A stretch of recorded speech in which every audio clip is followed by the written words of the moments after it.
Bonjour à tous et bienvenue sur la chaîne, on se retrouve aujourd'hui pour parler de Oppenheimer. Le nouveau film de Christopher Nolan est un biopic sur Julius Robert Oppenheimer, qui était physicien, qui est notamment le créateur de la bombe atomique. Le film a une durée de 3 heures qui est divisée en 2 grosses parties et très honnêtement on ne les sent pas du tout passer. La première partie est plus sur la création de la bombe et la seconde sur l'après-bombe atomique. On va traiter de deux choses complètement différentes, mais avec la même énergie, la même intensité et le même stress permanent. Il est sorti en salle le 19 juillet 2023, il est réalisé par Christopher Nolan comme on l'a dit au début de cette vidéo. C'est un de mes réalisateurs préférés et encore une fois, j'ai pas été déçu du film qui est franchement magnifique. C'est un film qui certes dure 3 heures, ce qui peut effrayer certains, mais c'est tellement intense, bien réalisé, on apprend plein de choses, on est scotché sur notre écran du début à la fin et le film passe très très vite. Le seul passage qui m'a rappelé que j'étais dans une salle de cinéma, c'est quand on est passé à l'après-bombe atomique, où là je me suis rendu compte du changement et après j'étais reparti dans mon film jusqu'à la fin sans me soucier du reste. Le film possède un casting XXL avec des acteurs connus et renommés dans le monde entier comme Cillian Murphy, Robert Downey Jr., Florence Pugh, Emily Blunt, Matt Damon et encore bien d'autres, je vais pas tous les citer parce qu'il y en a vraiment beaucoup. Et du coup, avoir ce casting c'est bien mais il faut que ça fonctionne et c'est le cas, les prestations sont génialissimes, surtout celle de Cillian Murphy qui a retenu mon attention car il joue à merveille.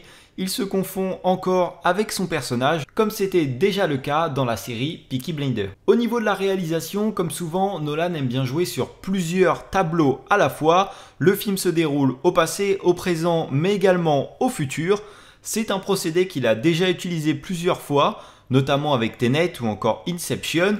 Même si pour le coup c'est nettement moins compliqué de recoller les morceaux que dans les deux films précédents. Il a également choisi de nous mettre un bruit qui pourrait provenir d'une énorme explosion qui va nous suivre tout au long du film avec le personnage de J. Robert Oppenheimer.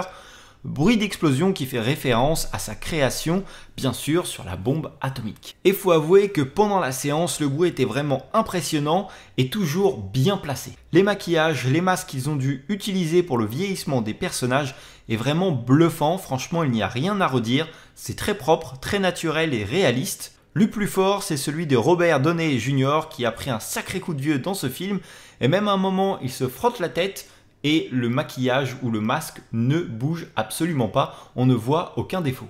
Le film a également une partie en noir et blanc et après m'être posé la question de pourquoi, quel est l'intérêt d'avoir fait ça, je pense pouvoir déduire que ça oppose deux points de vue différents. Le premier en couleur, celui de J. Robert Oppenheimer, et le second en noir et blanc, celui de Lewis Strauss qui est joué par Robert Downey Jr. Je trouve que c'est un peu plus parlant dans la dernière partie du film au moment de l'après-bombe atomique. Au niveau des plans de scène, c'est encore une fois très joli, chaque personne est à l'endroit où il devrait se situer, chaque décor, chaque effet est réglé au millimètre, rien n'est laissé au hasard et honnêtement, ça se voit. Une autre chose qui est également très bien représentée, on va ressentir toute la souffrance du personnage, il est hanté par ce qu'il a fait, et il va s'y retrouver confronté, ce qui va considérablement changer son regard sur l'armement. D'ailleurs, c'est un changement qu'on peut voir tout au long du film, il se pose énormément de questions, et c'est normal, il est quand même en train de créer quelque chose qui peut tuer des millions de personnes. Je vais faire une petite partie avec spoiler, donc si tu n'as pas encore vu le film ou si tu n'as pas envie d'être spoilé,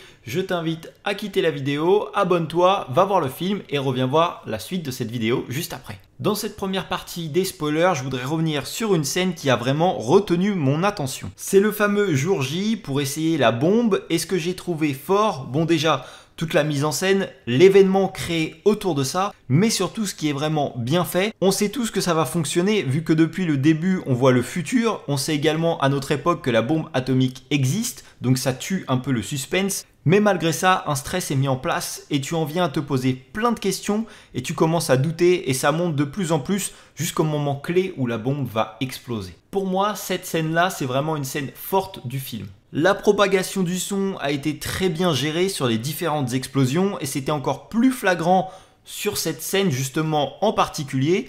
Entre le moment où tu vois l'explosion et le moment où le son parvient, il y a un tel délai que je me suis dit que finalement ils n'ont pas mis le son. Et quand ça arrive, on ressent toute l'énergie dégagée par cette énorme arme de destruction massive. Je voudrais également revenir sur l'ampleur de ce projet. Cette création avait pour but de dissuader les ennemis en leur faisant comprendre que c'était perdu d'avance. C'était également une course infernale entre plusieurs pays, de savoir qui allait y arriver en premier, avec des espions infiltrés parmi les scientifiques comme on a pu le voir dans le film. C'est également un projet qui devait rester hyper secret, à tel point qu'ils ont créé une ville entière consacrée à la création de cette bombe.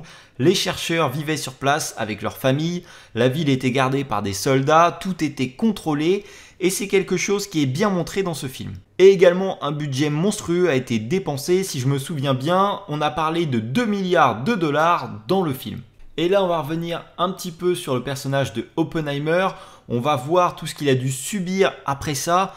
Un coup monté a été mis en place, il dérangeait pour sa franchise et son mépris, mais également par ses choix politiques qui sont mis en avant dans ce film. J'ai beaucoup apprécié justement cette franchise, il a quasiment toujours dit ce qu'il avait à dire ou fait savoir ses idées, peu importe le statut de la personne en face. Le lynchage public dont il est victime est également possible car il se sent coupable.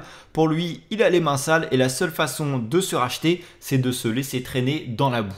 Et pour finir, je voudrais revenir sur l'interrogatoire final qui était hyper intense.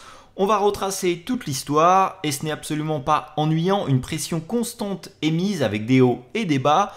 On voit tous les témoignages et on comprend aussi comment il en est arrivé jusque là et que de toute façon, il pouvait rien faire vu que c'était un coup monté de Lewis Strauss qui voulait se venger mais également prendre une place plus importante au passage. Et voilà, c'est tout pour le film Oppenheimer de Christopher Nolan. Personnellement, j'ai adoré. Les 3 heures passent toutes seules. Le son est magnifique, la mise en scène est magnifique.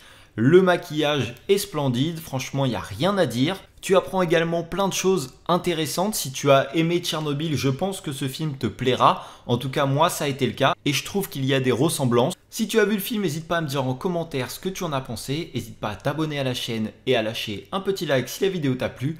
Moi, je te dis à la prochaine pour une nouvelle vidéo. Salut!